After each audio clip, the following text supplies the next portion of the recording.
Cracked don't black, they don't age. But me, you can see my beard get bigger, smaller, my hair changes. Christian looks exactly the same, Rob looks exactly the same. Lazarus Pit. Lazarus Pit. I was gonna say that's called good DNA.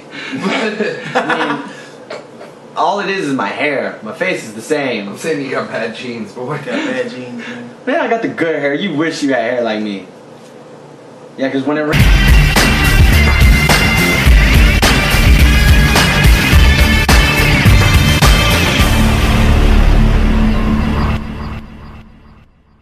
What's up, guys? Welcome to another episode of Weekly RECS. I am your boy, the B-Man, alongside with Crimson Chris. and Jules True. and we're here to recommend some comics for you today. Here to start it off is Mr. DC himself, Crimson Chris. Alright guys, I'm gonna go through these quick picks as quickly as I can. That's the name, quick picks. First quick pick of the day is Vibe, issue number 8. Vibe has slowly been getting a little bad actually, but it's starting to pick up in this issue. Even though it's picking up, I can't necessarily recommend it to you guys because it's not easy to pick up and read, and the story is kind of lacking. It's a lot of information in this one, so It's getting canceled. It's getting canceled, which sucks because I actually like Vibe. It's just this issue, didn't do it for me. This issue didn't do it for me. So you might, yeah, you could probably skip on that one. Wait for the trade. Wait for the trade on that. This new one that I have, Green Lantern, New Guardians, issue 24. It's part 3 of the Lights Out story. This one's actually very interesting. The last one, the part 2 for it was really good. This one wasn't as good as the last one, but it was still pretty nice. If you like Kyle Rayner, this is for you. So Mr. True right here is gonna love this issue. What happens to Kyle Rayner in this is pretty cool. The only thing I didn't like was the weird cape thing that he has going on, but you'll see it. I'm not even gonna spoil it for you. Just pick that one up in the singles. It's actually pretty worth it. Another one, Batman and Two-Face. This is issue 24. I'm not gonna lie, guys. This issue is actually pretty good. I usually don't like Batman and people, but they've been pretty nice. They've been pretty nice. And Batman and Two-Face is really cool because it's not really Batman and Two-Face. It's just Two-Face for the most part. And they've changed his origin story in this, and it's kind of worth it actually. It's kind of worth it. Pick that one up in the singles. I enjoyed it. I enjoyed it way more than I thought it would.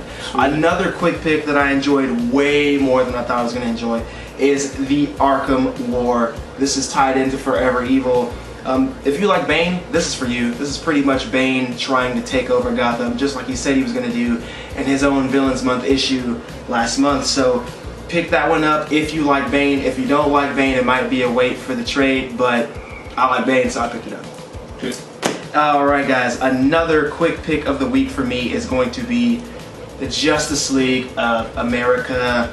The Justice League of America is really good.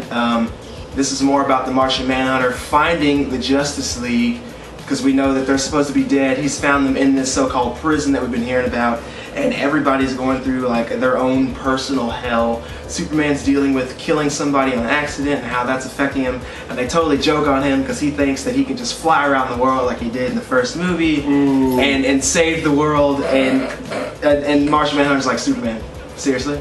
No, don't do this. It's not gonna work. So he's going through his own thing. You see Wonder Woman going through her own thing.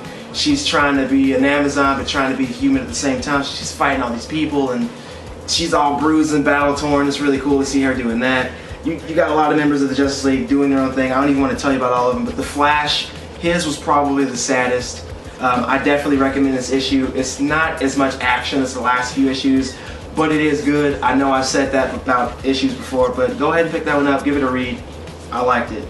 And last quick pick of the week, guys, is one that I didn't get to talk about last week, but it is Forever Evil issue number 2.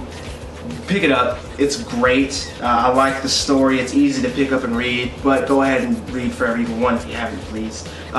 It gives you more insight about Owlman and his relationship with Superwoman, and how Ultraman is pretty much the dictator of all of this. He straight up tells Superwoman, hey, don't you ever undermine me in front of anybody ever again. And she's like, okay. But you see why she's been doing it. No spoilers for me this time, just pick that up. And those are my quick picks of the week. I'll hand it over to Mr. Jules True. Alright folks, from the Marvel side of things, I have Avengers Assemble, issue 20. Al Ewing steps in for an issue for Kelly Sue DeConnick. She's got a child she's got to take care of. It's a really cool issue as the Uncanny Avengers doing something different. I liked it. Pick it up in a single. Hunger, issue 4, Fekalov. You're destroying the Ultimate Universe and it's about damn time. I loved it.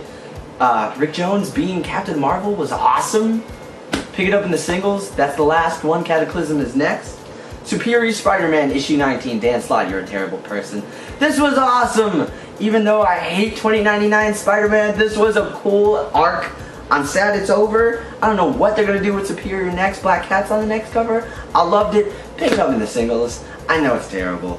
Guardians of the Galaxy, issue 7. I'm so glad this book is back. Bendis, stop writing so many books. Because this book is awesome. Angela from Spawn is now in the book. That's awesome. Don't ask me, Neil Gaiman owns her and sold her to Marvel. And it was awesome. Pick it up in the singles. Hawkeye, issue 13. If you're not reading this book, this is a book you can't read digitally. You shouldn't download this book. You should own the physical copies. David Aja and Matt Fraction have delivered a tour de force story that happens to have a superhero in it. I love everything about it. It's Clint Barton being a bastard. I loved it. Pick it up in the singles. I'm so glad this book's back. And last but not least, Battle of the Atom, Chapter 8, Brian Michael Bendis. I guess that's all he has to say. That's all I have to say. This was an awesome issue. Uncanny X-Men issue 13 was incredible. Battle of the Atom's been awesome. It's a total as it starts to come to the end. It's so good. It's so good. I wish it was my full review, but my full review is soon to come.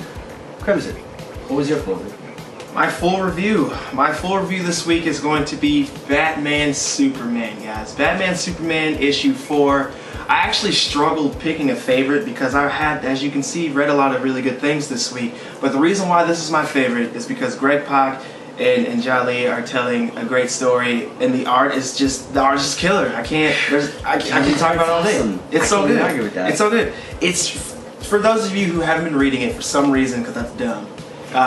There's our Batman and our Superman, and then a future Superman and a future Batman.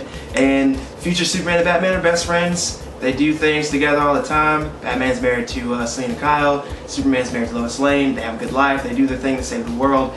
Our Batman and Superman are not friends. They're kind of dicks, and they don't understand why future Batman and Superman are best friends because they hate each other in present time. So it's that going on. There's some dark side stuff going on. Wonder Woman makes an appearance.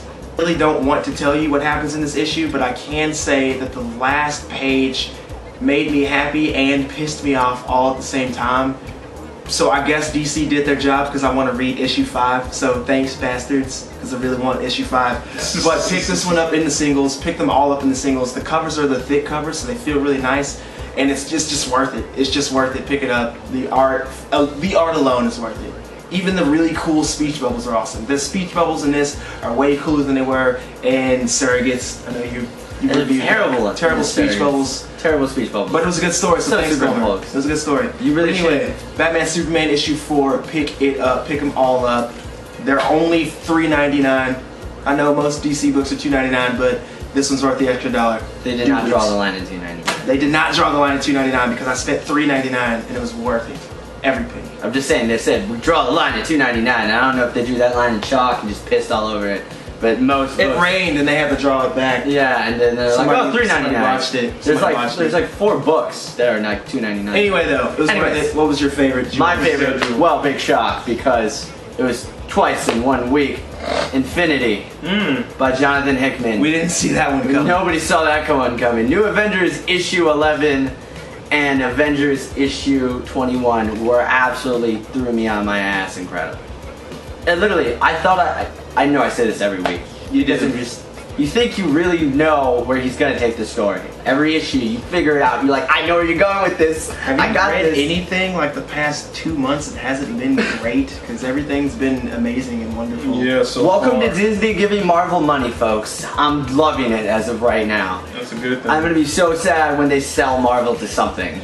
I don't know, life's been good. I don't know if I can trust your opinion anymore because nothing's bad. They can't be all this good. There's no way. Dude, believe me when I tell you, because you know how butthurt I get about bad comic books. But it's been good. That's true. It's true. I would tell you when it's absolute crap. I will throw the hand up when I'm wrong when it's actually good and not crap. New 52. I'm sorry. I thought you were terrible. I didn't need the reboot. I didn't. I still don't need the reboot. But some of it's really good. But I tell you when it's absolute crap, and this is absolutely incredible. I was afraid when he started Infinity what they were going to do because I don't want Marvel to reboot, but I'm going to tell you, I don't think I know what's going on in this series anymore. I have no idea what he's doing. I'm gonna call shenanigans because I remember when New 52 started, you told me it was garbage, and it turned out to be pretty awesome. So some of it turned out to be. No, most of it's pretty awesome. Some of it's. Most of it's pretty awesome. Really, because they canceled a lot Saw of my it. reviews. In fact, I think half of First Wave got canceled, and half of Second Wave. No. I Only B stuff got canceled. But still, see, we I told care you about our B stuff. favorites. So we're gonna throw this one off to the B-Man here. Alright. What's your favorite of the week? Well, what's my favorite of the week? It's back once again. The B-Man The bag. B-Man bag. What's in there? It's the 5-disc Arrow. Oh snap! Arrow. Yes. 5 discs? 5 discs. Yeah, maybe I'm not gonna. I almost bought that today. That's awesome. You get a cheesy high five before the cheesy Yeah, high high five. five. Well, this was given to me by a fellow YouTuber. It goes by the name of Shadow King. He gave me this, let me borrow it. I checked it out, and so far it's looking good. I told people. I was like, I don't know if they can do a real Arrow TV show very goodly. I was like, the one thing about Arrow that I really like, unlike Batman, no offense to Batman, but Arrow doesn't pull any punches. He wants to kill somebody, he kills somebody. And next, he's pulling Arrow, he's got his sights set on a target, he's on the floor. So, and he ain't getting back up. You know, you ain't gonna see him in the next episode. But pretty much the whole story is about him getting back home, basically an origin story in the first season. So it's basically him just getting back home, getting reacquainted with his family, and finding out that the city that he lives in is completely corrupt by big rich people, and he's out to take them all down one by one. Oliver's father gave him a list of people that he needs to take down or, you know, X off. So basically, that's the whole premise of the first season. But so far, I've only gotten to like the second disc. There are 5 discs. You haven't watched season finale? No, I haven't watched the season finale just yet. Then I won't spoil it. I'll let him do it. It's all good, but it's looking good, and I highly recommend anybody, anywhere, if you see the Arrow first season 5-disc box set, you need to pick it up. I'm gonna go ahead and second that. I watched Arrow when it first came out. Season 2 is on now. I missed the first episode. I'm so sorry. But it actually is pretty worth it, so I'm gonna I may second have that. spoiled myself because I saw on Facebook that they were saying Black Canary's in it in the second season. Ah, now you So spoiled I'm it for me. Oops. Thanks. Sorry, I haven't man. watched it. Yeah. I might get around to it. You should. It's actually worth it. It's on Netflix. First season is on Netflix. First season is on Go Netflix. check it out. I think Jules was gonna tag himself out.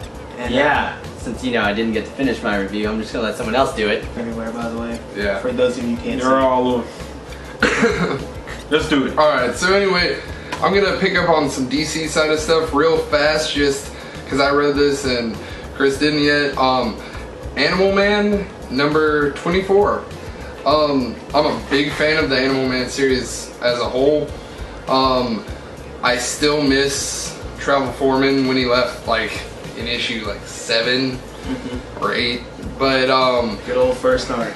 yeah, it's really good. But the artists that have come in since then have been great. This is actually the first one that Raphael Albuquerque's on. And it's good. It's still kind of keeps a gritty style. Nothing's really the same as Travel Foreman's. As you can tell, I have a soft spot in there for him. But anyway, it's a good arc. It's starting up kind of this new thing. There's a new villain, you know, kind of trying to take over the Red to not give too much away. But yeah, like trying to take control over Animal Man and his daughter. Really cool book. I would say, if you're a fan of Animal Man already, it's definitely in the singles. Otherwise, you could probably wait, maybe catch up on it with the first trade or whatever. So, yeah, it's really up to you. I'd say probably singles, but, you know, I'll leave that up to you. But my main thing I wanted to talk about was From the Ashes, which was actually a recommendation from Gomer. And yeah, it's pretty much a post-apocalyptic story of a I guess it's autobiographical as something that never really happened can be, but it involves the author, Bob Fingerman, and his wife, and them kind of trying to traverse through post-apocalyptic life, and it goes everywhere from, you see some mutated people, you see some zombies, you see weird political figures that have somehow made it through the apocalypse, and yeah, it's pretty lighthearted. It has kind of a caricature-esque style of art. Similar, how I've been describing it is like Mad Magazine, but for an older crowd, like who grew up on Mad Magazine and now they don't want to read fart jokes as much, you know. So yeah, it's definitely a cool read. Kind of goes through there. It's lighthearted. Just kind of a funny thing to read. Very satirical.